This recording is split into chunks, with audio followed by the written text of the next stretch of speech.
Welcome back, fight fans. Welcome back. Welcome back. Let's just dig right into it, and we're just going to get into the next Q&A with the IBFP, and we're going to cover all the topics that you guys have, all the questions you guys have, and let's just dig right into it.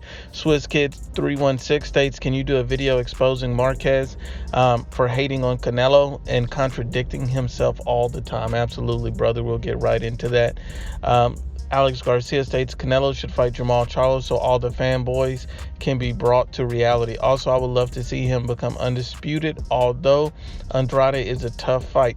What's going to happen with Mikey Garcia? So we'll get into the first one. As far as Canelo fighting Jermall Charlo, I think Canelo's going to take a tune-up eventually, probably at the end of the year, and I see Jermall tune-up Charlo as being that fight. As far as being Demetrius Andrade being a tough fight, I think that is a tough fight because Demetrius Andrade's, diversity in the ring, the fact that he's able to do so many different things and make so many different adjustments.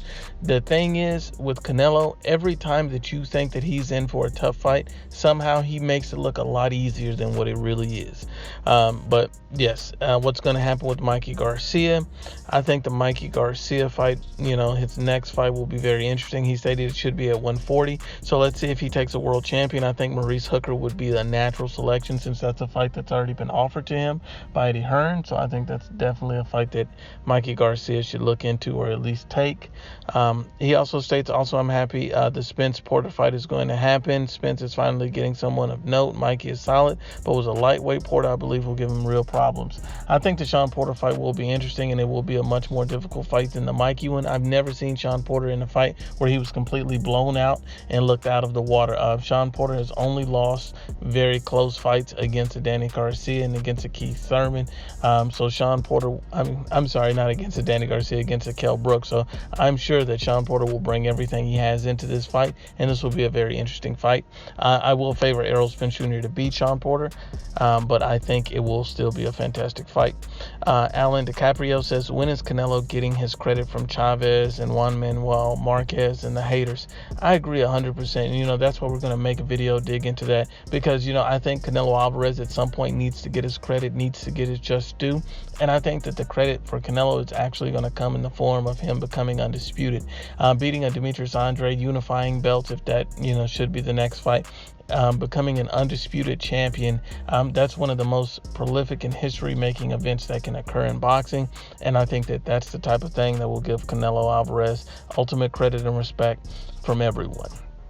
Roger Hernandez has a question. He says, why are these Errol Spence fangirls now switching up their tone by saying if Canelo wants to fight, he has to come down to 154 because now Spence is not big enough?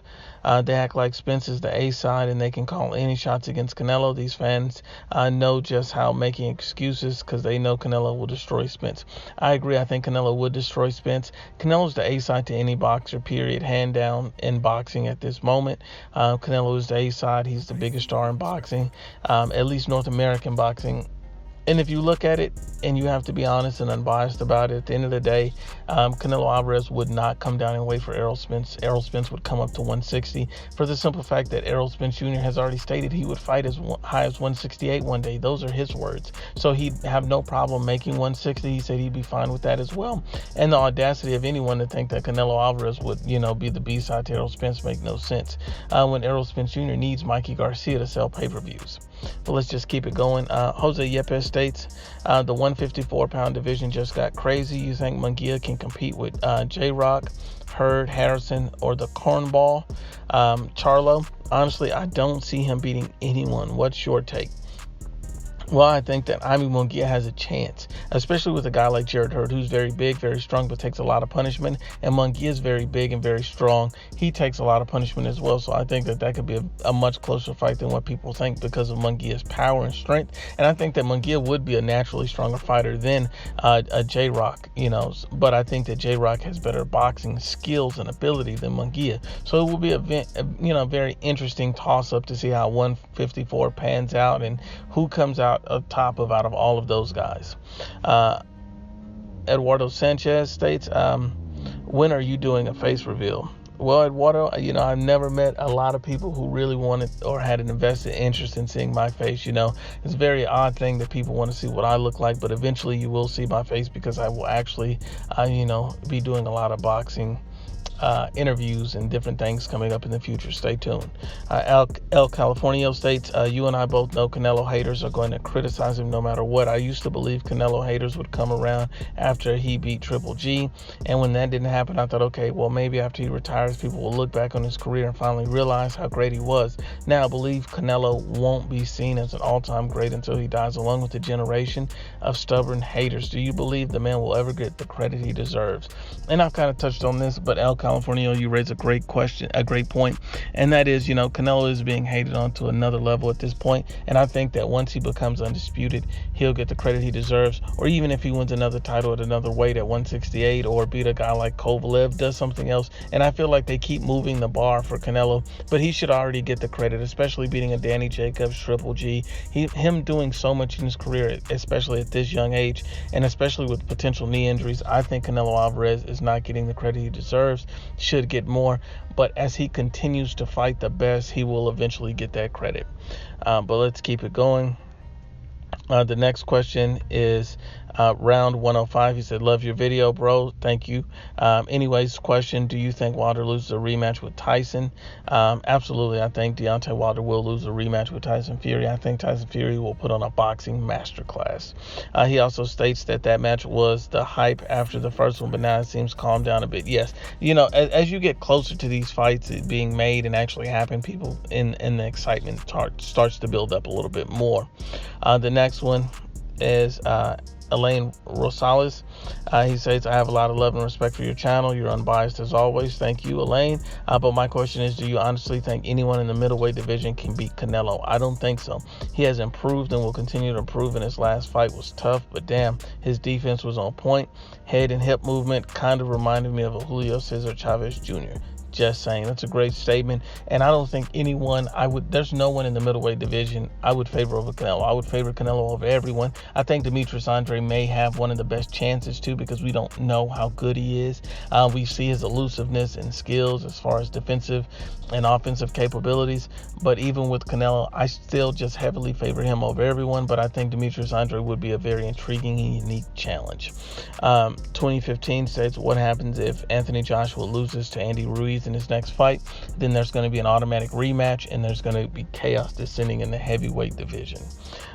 He also states, what happens if Wilder loses to Brazil? I think if Wilder loses to Brazil, I think Eddie Hearn offers Dominic Brazil the biggest payday of his career to come over to the zone and to face Anthony Joshua.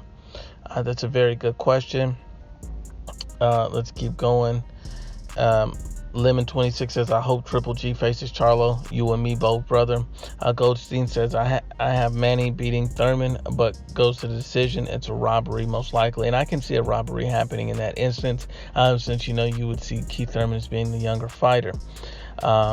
Crazy D3 says, if Thurman beats Pacquiao and if Spence beats Porter, do you think Thurman will continue to duck a Spence unification? I think it's possible that he would, but it seems like the PBC is trying to unite all their belts to build up Spence. So, I think that he would eventually fight Spence, but I don't know how much longer he would make him wait. Ricardo Lopez states, why does the WBC protect Wilder so much when it's no secret they're all in it for the money, and they would be making a lot more money with AJ than whatever money they're doing with Wilder? What's the point of protecting such a weak champion? And I think that's a very great point, and I think that they are aligned somehow with the PBC, because if you notice, these guys seem to help Deontay Wilder with deflecting mandatory and doing everything against Eddie Hearn. So I don't know if their relationship with Matchroom Boxing is the same as it is with the PBC. There has to be more to the story than what's being shown. One Flyboy states, can you name another active fighter who has a better resume than Danny Garcia besides Manny and Canelo? He was a unified champion at 140 with big wins over Khan and Matisse, and fought almost everyone at 147. Danny is labeled a cherry pick, but I find it hard to find another fighter with the resume he has. The two fights after Matisse is what started the label. Is he being judged unfair, or does he deserve to be called a cherry pick? Well, One Flyboy, I will put it like this. Danny Garcia is not really a cherry picker as much as people think. I think that's overblown and overhyped, so I agree with you on that. He has a pretty solid resume, and he's willing to fight better competition such as the Sean Porters and the Keith Thurmans, and so he's shown that he's willing to step up and face guys. When he fought Matisse, a lot of guys didn't think that he would take the fight. When he fought Amir Khan, they had Amir Khan favored over Danny Garcia. So we give Danny Garcia his credit, and he's not 100% cherry picker, but he will cherry pick certain fights. At the end of the day, we're wanting to see Danny Garcia step up and not duck or avoid a guy like Terrence Crawford when a multi-million-dollar offer and a world title shot is being made. And so hopefully that's a fight that Danny Garcia will take at some point. But once again, this is part 1 of the Q&A with the IBFP. Unbiased as always. Please share, like, and you must absolutely subscribe.